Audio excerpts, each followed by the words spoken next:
அட அப்பாப்பா! என்ன கூட்டம், என்ன கூட்டம். வேற எங்கேயும் இல்ல.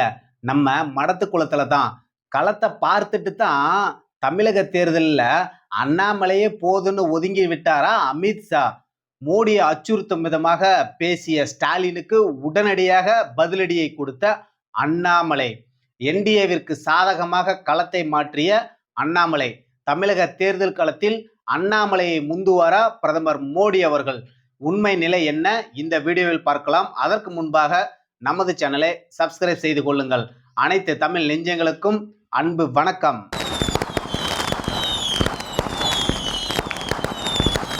தமிழ்நாட்டோட அரசியல் களத்துல பரபரப்புக்கு பஞ்சமே இல்லாம போயிட்டு இருக்குது. ஏன்னா பிரச்சாரம் ஒரு பக்கம் இருந்தாலும் நேத்து முதல்வர் ஸ்டாலின் அவர்கள் ஒரு காணொலியை வெளியிட்டாரு.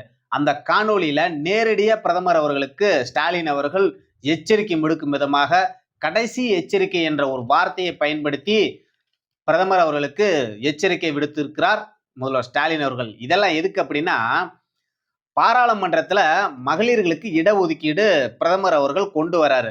அது என்ன அப்படின்னா, தொகுதி மறுசீரமைப்பு, அதற்காக பெண்களுக்கு உரிய முக்கியத்துவம் கொடுக்கணுங்கிறதுக்காக பிரதமர் அவர்கள் இந்த சட்ட திருத்தத்தை கொண்டு வராரு.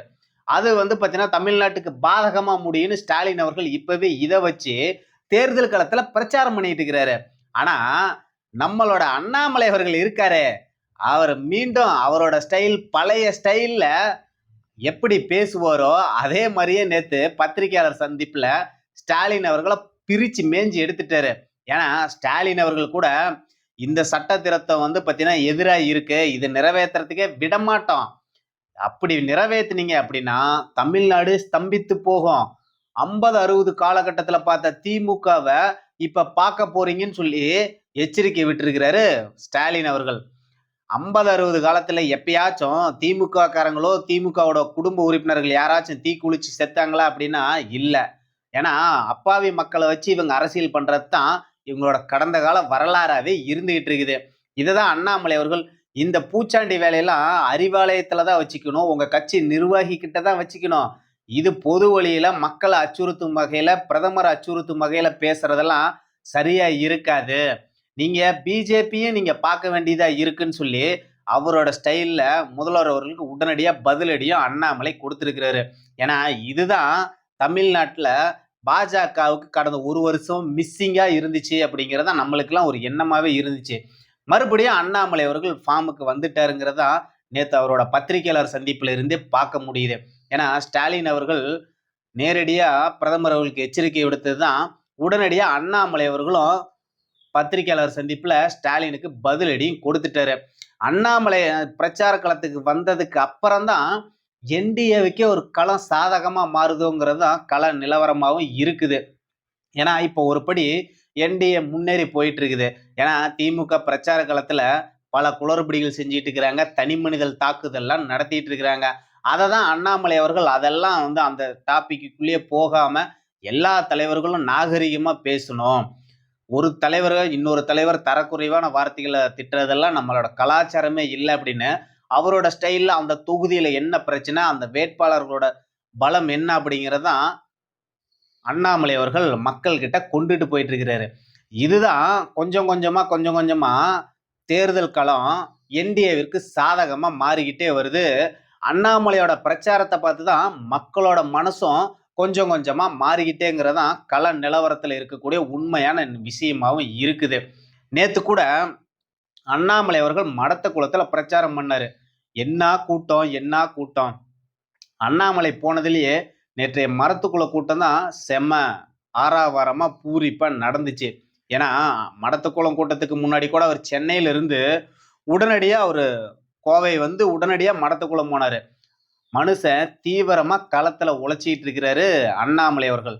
அவரோட உழைப்புக்கு தான் மக்கள் அங்கீகாரம் கொடுக்கும் வகையில தான் அவரோட பிரச்சார காலமும் மக்கள் அண்ணாமலைக்கு கொடுத்துக்கிட்டு இருக்கிறாங்கிறதா நம்ம பார்க்கவும் முடியுது.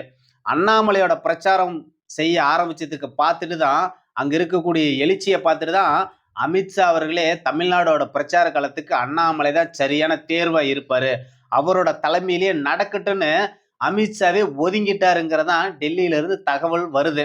ஏன்னா தேர்தலுக்கு முன்னாடி பல முறை மோடி கூட 3 முறை வந்துட்டு போனாரு, அமித்ஷா பல முறை வந்தாரு. ஆனா தேர்தல் அறிவிச்சதுக்கு அப்புறம் இன்னமும் வராம இருக்காங்க.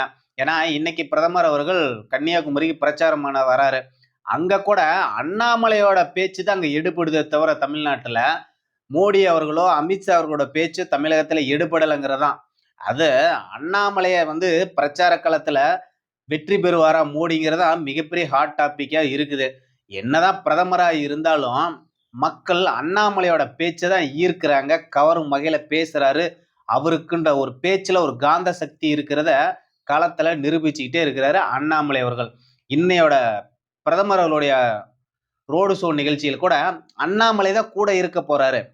அண்ணாமலை, எடப்பாடி பழனிசாமி இவங்கெல்லாம் சேர்ந்து தான் பிரச்சாரம் செய்ய போறாங்க கன்னியாகுமரியில.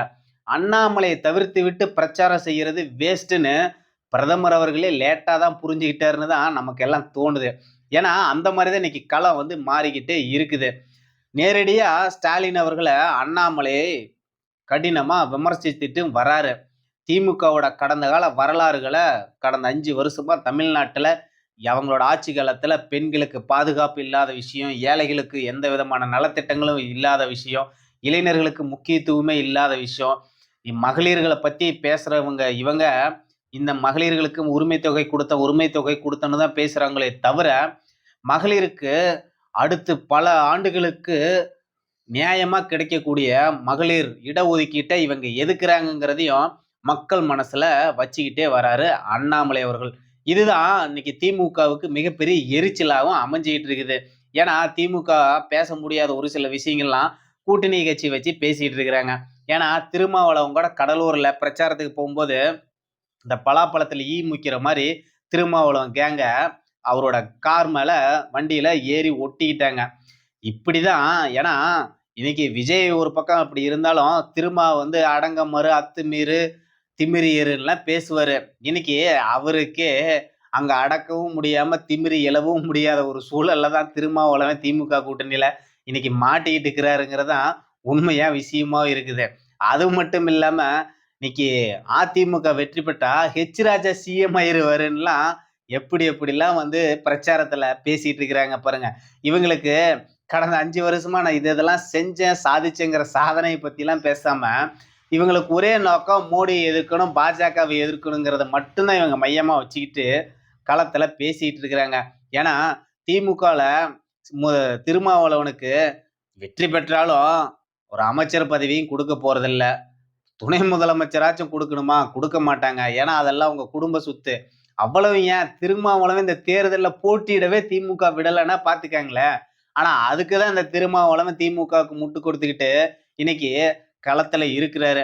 இன்னைக்கு ஏறத்தாழ திருமாவளவன் கட்சியில இருந்த இளைஞர்கள் எல்லாம் விஜய் பக்கம் போயிட்டாங்கன்னா, அது வேற விஷயம். ஆனா, இதெல்லாம் இந்த கள நிலவரத்தை இவங்கெல்லாம் உணராம, நேரடியா பாஜக எதிர்ப்ப மட்டுமே மையமா வச்சு இவங்க பிரச்சாரம் பண்ணிட்டு இருக்கிறாங்க. அத கடந்து தனி மனித தாக்குதல் வேற இவங்க கடினமா பேசிட்டு இருக்கிறாங்க பிரச்சாரத்துல.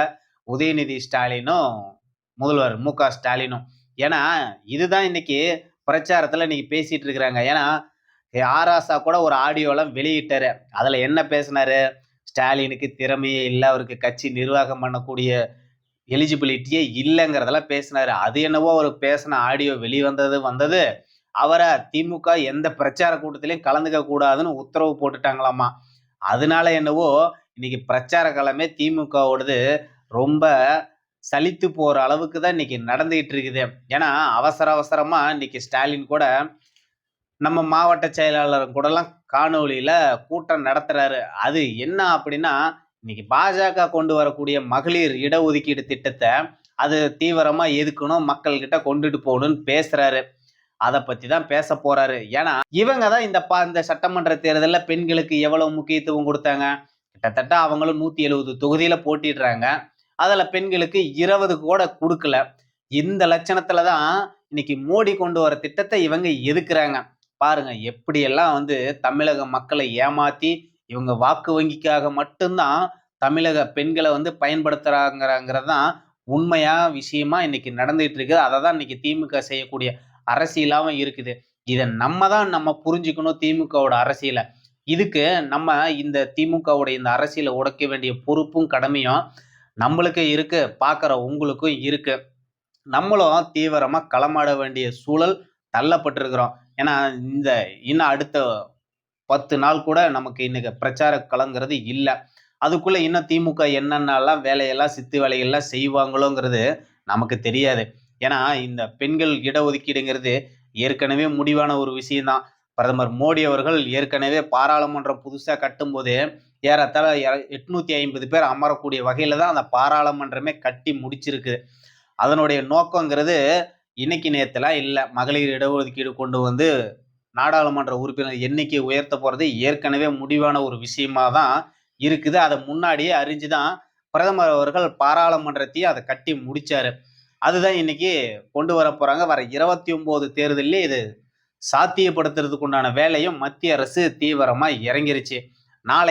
நாளை மறுநாள் நம்ம இந்த 16ஆம் தேதி மகளிர் இடஒதுக்கீடு சட்ட திருத்தம் பாராளுமன்றத்தில் நிறைவேறப் போகுது.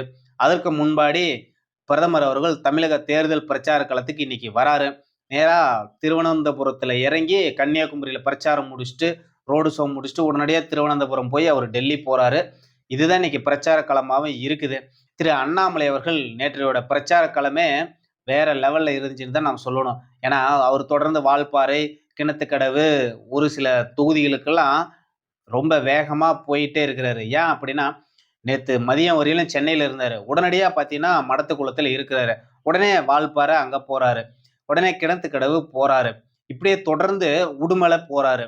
உடனே களத்துல இவரு தொடர்ந்து தீவிரமா களமாடிக்கிட்டே இருக்கிறாரு. என்டிஏ கூட்டணி ஆட்சி கட்டலுக்கு கொண்டு வரணுங்கிற ஒரே நோக்கத்துக்காகவே அண்ணாமலையோட இந்த பயணம் வேகமா, வீரியமாவும் களத்துல இருந்துகிட்டே இருக்குது. அடுத்தடுத்த நாட்கள்ல அண்ணாமலையோட பயணம், பாஜகவுடைய பயணம், என்டிஏவோட பயணம் எந்த அளவுக்கு களத்துல இருக்குதுங்கிறது நாளை காணொளியில பார்ப்போம். நன்றி, வணக்கம்.